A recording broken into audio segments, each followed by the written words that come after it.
It was the first time I've done this in a classroom setting, and it was a really, I think, good learning experience for me as well as for the students.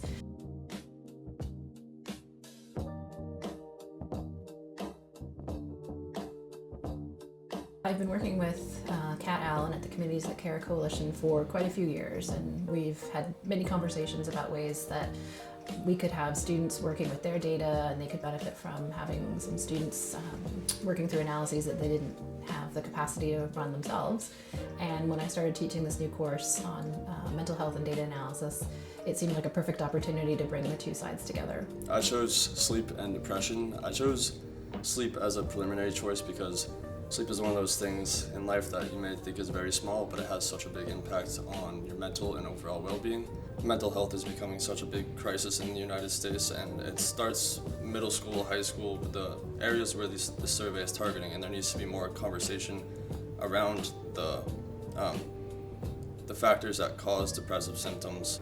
You know, a lot of times when we're talking about teens, you think of drugs, alcohol use, like physical traumas and violent behaviors to predict future mental health outcomes, but I thought looking into like the lesser research topic, like something as simple as your family and how you connect with them, could be really interesting and reveal something that we don't really talk about as much. I was impressed by students who came to the process with some trepidation about working with data and doing coding in a statistical programming language they hadn't seen before, and some like inherent concern that they weren't going to be up to the challenge.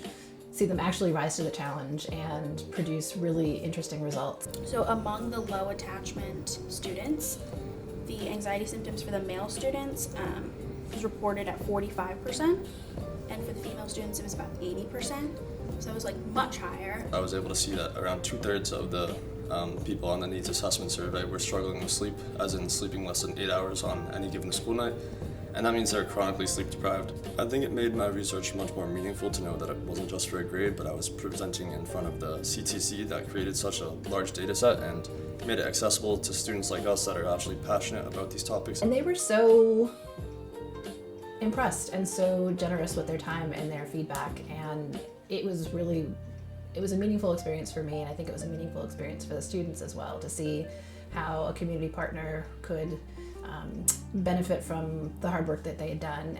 Like on a personal level, it just feels exciting that something I worked really hard on and put a lot of time into gets to be used to actually help people around us. Dr. Bertone-Johnson, she's wonderful. I mean, she's really passionate about mental health and making sure that not just, prescriptions are written, but the root causes of problems for teens especially is addressed. Kat and I were in touch over the summer, and they're interested in social media use and how social media use positively or negatively impacts youth mental health. And I conducted some data analysis on those components of their questionnaire. I think that we've seen a lot of information in this space, and it was a little surprising that looking at this relationship in small communities in Western Massachusetts felt like it was going to contribute a lot to the conversation in the state. I think the partnership with Communities That Care Coalition is going to be a long-standing one, and it's nice that the students will continue to have access to the data. And this is an annual survey, so every year students will have a new set of data and a new set of questions that can be answered.